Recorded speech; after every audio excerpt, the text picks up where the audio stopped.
بہت شکریہ. بابر اوان صاحب نے جب یہ ڈونلڈ لو کا بیان آیا تو آج وہ کیس کے اندر پیش ہوئے تو وہ کیا کہہ رہے تھے, سنیے گا ذرا. ڈونلڈ لو نے تو عمران خان کو بری کرنے والا بیان دیا. وہ کہتا ہے سائفر ہے ہی کوئی. اگر ڈونلڈ لو سچا ہے کہ سائفر ہے کوئی نہیں تو پھر یہ مقدمہ جھوٹا ہے. چوہی صاحب میں آپ کے پاس آتا ہوں چونکہ نوجوان دونوں ایکسائٹڈ ہیں, آپ کو پتا ہے کیا کرنا ہے. اچھا چلیں, آپ جتنا جھوٹ پھیلانا ہے پھیلاتے رہے. ٹھیک ہے چوہی صاحب, ٹھیک ہے. حسن ایوب صاحب, یہ میں نے عقائد پہ بات کی ہے, میں نے کچھ جھوٹ نہیں بولا, میں نے ایویڈنس کے ساتھ بات کی. وہ آپ پہلے چوہی صاحب کے پاس جائیں, میں آپ کو ریکویسٹ کر رہا ہوں. میں نے کبھی بھی نہیں کہا, لیکن آج میں خود چاہ رہا ہوں چوہی صاحب کے پاس. میری طبیعت ہی نہیں, وہ پہلے بات کرنا چاہ رہے تھے. آپ سنیں اور آپ کریں چارجز لگائیں چوہی صاحب کے پاس. I insist. اچھا چلیں دیکھیں, بڑے پیار سے حسن ایوب آپ سے ریکویسٹ کر رہے ہیں. چوہی صاحب پلیز, موسم بھی آج کافی میں نے کیا کرنا ہے. اچھا پلیز آپ مان جانا. چوہی صاحب کیا ہو گیا اتنے پیار سے. حسن ایوب دیکھیں, مجھے نہیں, میرے پاس بیٹھتے کبھی اس نے میرے سے پیار سے بات نہیں کی. تو دیکھیں جی چوہی صاحب, تو آپ اس ہیئرنگ کو لے کے سوال ہے تو پوچھ لیں. سر میرا آپ سے سوال یہ ہے کہ کل آپ نے دیکھا ہے اس کے اندر 3-4 موٹی چیزیں ہیں. وہ جو سائفر والا معاملہ ہے ظاہر اس کے اوپر ہے, ڈونلڈ لو پہلے دن سے وہ انکاری ہیں. باقی الیکشن کے حوالے سے وہ کہہ رہے ہیں کہ ہم بڑا کلوزلی مانیٹر کر رہے ہیں اور ہماری خواہش ہے کہ پاکستان کے اندر یہ پروب ہو. اور جس طرح ڈون نے بھی اس کی خبر نکالی کہ بڑا ضروری ہے کہ اس کی فری اینڈ فیئر جو انویسٹیگیشن ہو, بڑا ضروری ہے پاکستان کے اندر جمہوریت مستحکم ہو, بڑا ضروری ہے پاکستان کے اندر جو فریڈم آف ایکسپریشن ہے اس کو مستحکم کیا جائے, کیونکہ یہ کافی چیلنجز ہیں پاکستان کے لیے. جی چو صاحب. نہیں ویسے خاور گھمن صاحب, یہ جو ڈونلڈ لو نے اپنے حصے میں جو کہا ہے وہ تو جنہوں نے امریکہ میں جو کاپی چھپی ہے اس کی سائفر کی, جنہوں نے پڑھ لی ہے, تو آپ کے پاس تو بہت پڑھے لکھے ذہین فتین اور جنہیں پوری ہسٹری کا ان سے زیادہ پتہ ہی نہیں کسی کو, تو انہوں نے بھی پڑھ لیا ہوگا وہ سائفر. تو اس کے بعد وہ یہ جھوٹ بولے یا اس کو تو پردہ دفاع کرو. تو اس نے جو پاکستان میں 8 فروری کے الیکشن جس میں ہم روز رو رہے تھے کہ یہ الیکشن جو ہے وہ مینڈیٹ جو ہے وہ لوگوں کا چوری ہوا ہے, تو اس نے کہا ہم مانتے ہی نہیں ہیں, ہم اس گورنمنٹ کے ساتھ کام ہی نہیں کریں گے جتنی دیر اس کا قضیہ جو ہے صحیح نہیں ہوتا. اس پر کوئی نہیں آتا. وہ ایک صاحب اور بیٹھے ہوئے تھے تقریر کر رہے تھے, وہ دنیا میں جھوٹا ثابت ہو گیا, وہ سچا ثابت ہو گیا. بھائی سائفر آپ کے سفیر نے لکھا ہے, آپ یہ کہہ رہے ہو کہ آپ کا سفیر جھوٹا ہے اور ڈونلڈ لو سچا ہے, اور پھر سچا ہے تو پھر وہ آگے جو اس نے کہا کہ آپ نے دھاندلی کری ہے. چوہی صاحب وہ سیکرٹ ظاہر ہے, ایک سیکرٹ میسج ہے, اس کے اوپر اب ظاہر ہے وہ اس طرح سامنے نہیں آیا جب تک آفیشلی نہیں آتا. لیکن وہ جو گورنمنٹ کے حوالے سے جو بات ہوئی کہ گورنمنٹ کے ساتھ انگیج نہیں کرنا, انہوں نے کہا جی ظاہر ہے وہ تو آلریڈی ہم انگیج ہیں, لیکن جو انتخابی نتائج ہیں اس کے اوپر ہمارے کنسرن ہے اور ہم چاہیں گے کہ وہ کنسرن ایڈریس ہوں. اچھا حضرت یوب, یہ تو چلے ایک پی ٹی آئی کا اس کے اوپر بیانیہ ہے, ایک حکومت وقت کا اس کے اوپر بیانیہ ہے.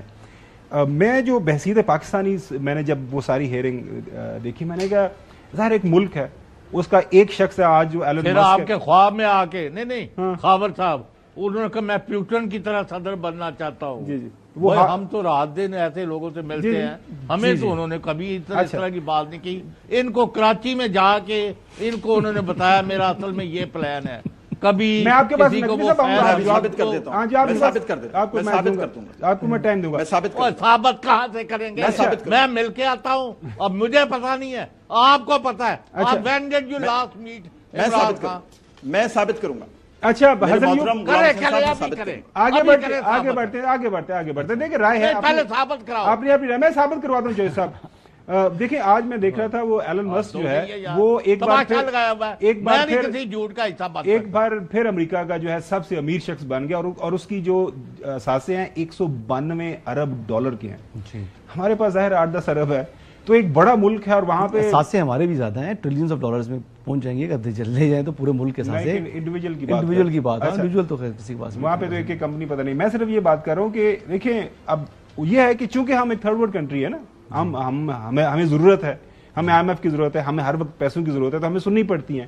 تو میں تو اس ناظر میں دیکھ رہا تھا کہ اللہ کرے ہم بھی کسی ایسے موقع کے اوپر, ایسی جگہ کے اوپر پہنچے کہ دنیا ہماری بھی سنے کہ دیکھیں پاکستان کسی دوسرے ملک کے بارے میں اس طرح کی بحث کر رہا ہے. دیکھ لیں کہ وہ یعنی فارن افیئرز کی سب کمیٹی تھی, اور سب کمیٹی میں جا کر جو وہاں پر جا کر جو یہ سارے انہوں نے اپنے سوال جواب ہوئے ڈونلڈ لو صاحب کے, تو ہم نے تو اس کو بڑی مطلب دکھایا, ٹھیک ہے پاکستان سے متعلقہ تھا, لیکن یہ گورنمنٹ کا موقف تھا جو ڈونلڈ لو صاحب دے رہے تھے, اور جو سوالات تھے وہ پارلیمنٹیرینز ان سے سوالات کر رہے تھے. تو اسٹیٹ پالیسی وہی ہے جو ڈونلڈ لو صاحب نے بات کی ہے, امریکہ کی پالیسی وہی ہے جو ڈونلڈ لو نے بیان کی ہے. جہاں تک بات ہو گیا جی کہ یہ سائفر والا جو معاملہ کیا تھا, تو یہ اس معاملے کو دیکھا جائے تو میرے خیال کے مطابق اس سارے ایشو کے اوپر کھیلا پی ٹی آئی نے اور بانی چیئرمین پی ٹی آئی نے, اور بھرپور طریقے سے کھیلا جیسے ان کی آڈیو لیکس تھی اعظم خان صاحب کے ساتھ. آپ یہ دیکھیں کہ وہ اس طرح کھیلے کہ انہوں نے پہلے تو یعنی ووٹ آف نو کانفیڈنس جو آئی تھی, جو قاسم سوری صاحب کی رولنگ آئی, وہ کھیل گئے اس کے اوپر, اور بڑے اچھے طریقے سے کھیلے کہ جناب جو اس وقت کی اپوزیشن تھی جو ووٹ آف نو کانفیڈنس لے کر آئی تھی, وہ تو بالکل حیران ہو گئے, شاکڈ ہو گئے کہ ہمارے ساتھ ہوا کیا ہے, لیکن انہوں نے کہا جی کہ ہم نے کھیل لیا. اب دوسری یہ چیز تھی کہ آپ یہ دیکھیں کہ ابھی جو ہمارے محترم بیرسٹر گور صاحب نے جو بیان دیا ہے, یہ تو مطلب بالکل ہی ہٹ درمی والی بات ہوگی کہ پہلے آپ نے ایک تو جھوٹا نیریٹو بنایا, آپ نے جو آپ کہتے ہیں کہ یہ بیرونی سازش تھی آپ کے خلاف, حالانکہ در حقیقت یہ آپ کی سازش تھی پاکستان کے خلاف. تو آپ نے اس کے اوپر آپ کہہ رہے ہیں جی کہ اسد مجید صاحب کا معاملہ اور اس کی دوبارہ پروب کیا جائے. کتنے جھوٹ بولیں گے ایک جھوٹ کو چھپانے کے لیے, میں تو صرف اتنی بات کروں گا. اچھا, تو 2 دفعہ پھر نیشنل سیکورٹی نے کیوں میٹنگ کر کے یہ کیے ڈیمارچ کے آرڈر؟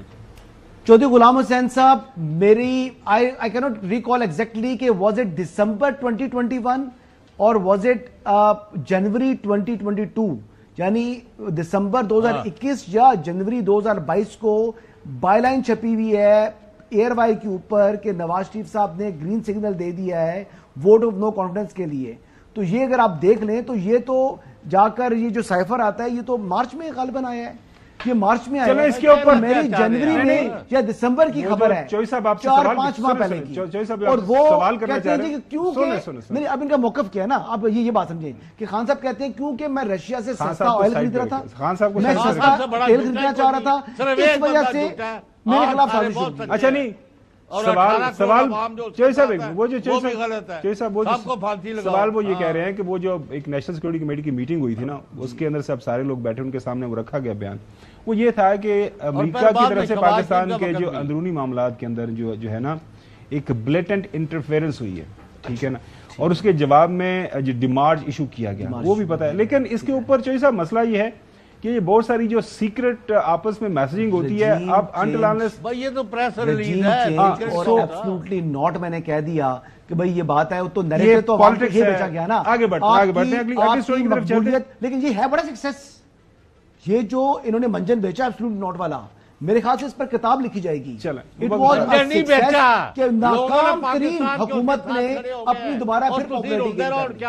ناظرین ایک چیز آپ کو بتا دیں, جو انفارمیشن یہ ہے کہ امریکہ کا قانون ہے کہ آفٹر ایوری 30 ایئرز اگر میں غلط نہیں ہوں تو وہ جو بھی اس طرح کے سیکرٹ ڈاکومنٹس ہوتے ہیں ان کو ڈی کلاسیفائی کر دیتے ہیں, اور ہم انتظار کرتے ہیں کہ ڈونلڈ لو صاحب نے کیا وہ سیکرٹ میسج کیا تھا, کیا پاکستان کے اندرونی معاملات کے اندر مداخلت کی تھی جس کی وجہ سے ظاہر ہے ہمیں ڈی مارچ ایشو کرنا پڑ رہا تھا.